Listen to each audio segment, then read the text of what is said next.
seems to be. It does. You're right. It does seem to be the case, and I think that's why I got my high horse a bit on the column this week.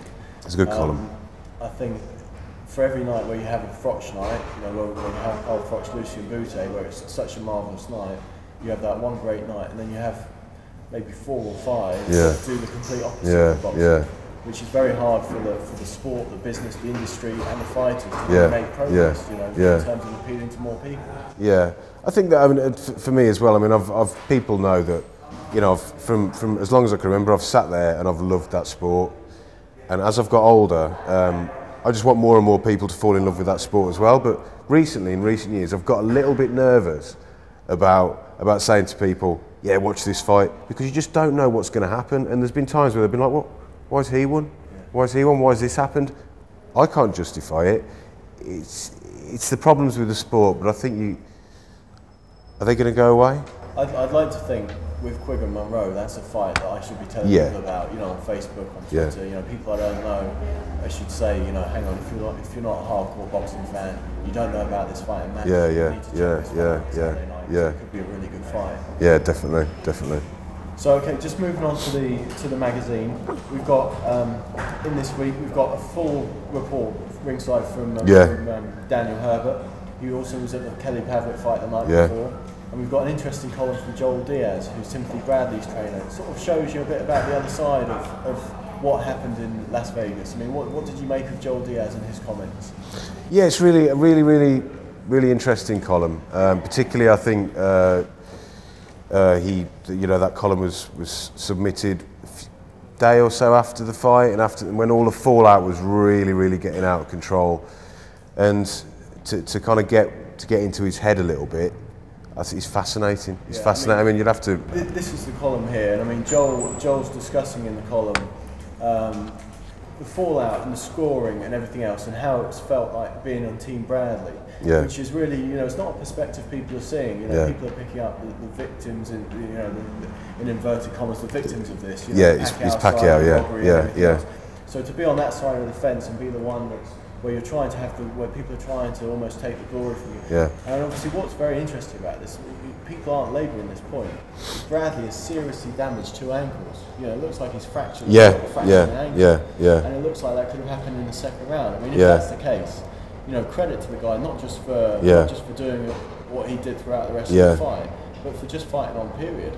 Well, that's it. It's not very often we get a winner wheeled out, is it? Like that kind of saying, I've hurt myself and this, that and the other. It's generally a loser with excuses. I'm not saying for 1 second they're excuses.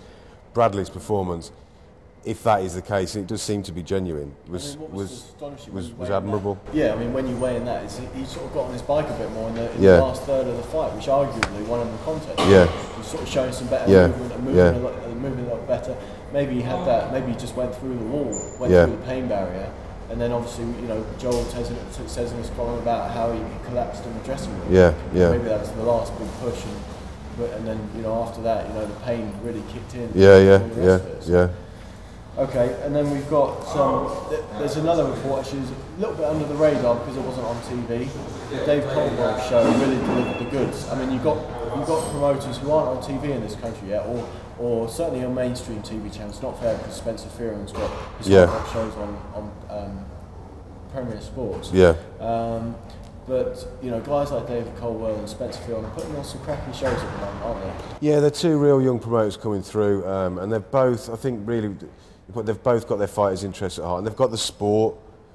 Yeah, they want the best for the sport. They're both making fantastic, evenly matched scraps, and we don't always see that. Even all the way down the bill, there's good, evenly matched fights. And to me, that's the way forward.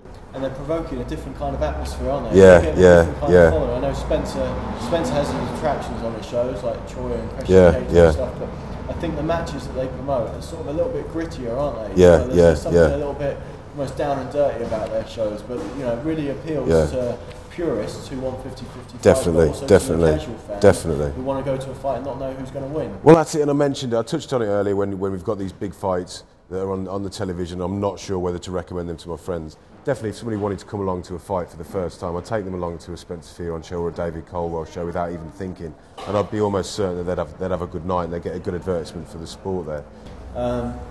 Big issue next week. Obviously, we're going to be in Manchester for the Quigg Munro bill. we're going to have a report from Texas. So there's going to be plenty of action Yeah. there. Arguably the thing that's going to be, well actually there's a couple of things. In this week's already, I know, you know, we've included a new divisional analysis, which we focus on the heavyweights this week. Next week's going to be the cruiserweights. Yeah, yeah. We've already had plenty of debate and banter on Twitter about this. Yeah. You know, we've got the list here. So we've got here the top 10 international heavyweights worldwide. We've got the top 10 British heavyweights, and we've got a list of the champions. Our full rankings are available online all the time. Next week we look at the cruiserweights, and as I say, this week it's already caused a lot of debate about who's on the list and who's not. Yeah. And next week with the cruiserweights, I'm sure we'll have the same. Yeah, definitely. But I think where there's going to be real debate next week is, for the first time, I think, in the magazine's history, we have a big section on the 50 most powerful people in the sport.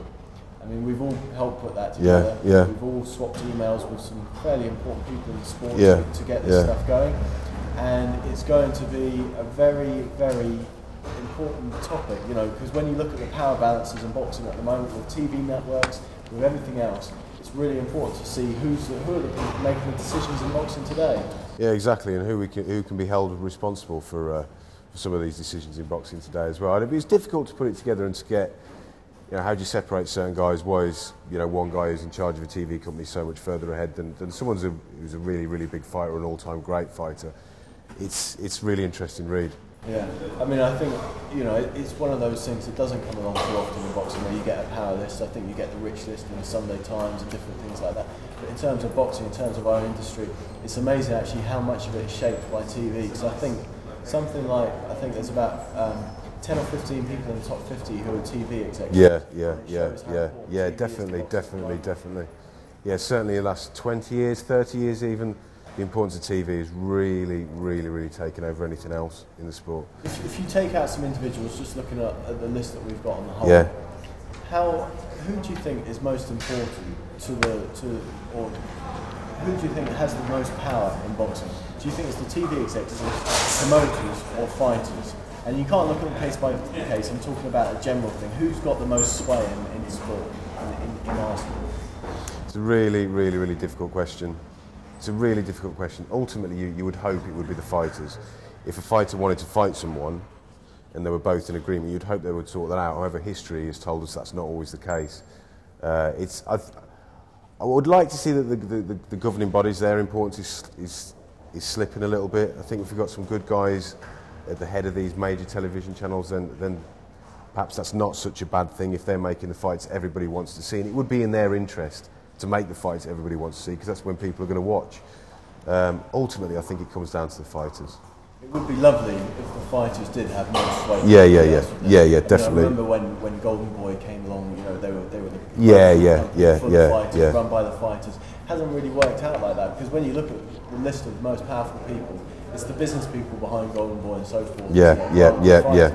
But I don't know, time will tell. Obviously, they're in their infancy as far as the big wigs are concerned, like Top Rank, Frank Warren, Tekken Promotions. They've all been around a lot longer, so time will tell. But that will wrap us up for today. So I just want to remind our readers that you can download our app for free and buy the issues online at www.boxingnewsonline.net/apps. And we'll be catching up again next week and the week after. And next week we'll probably be joined by John Denham or one of the other staff members. Thanks.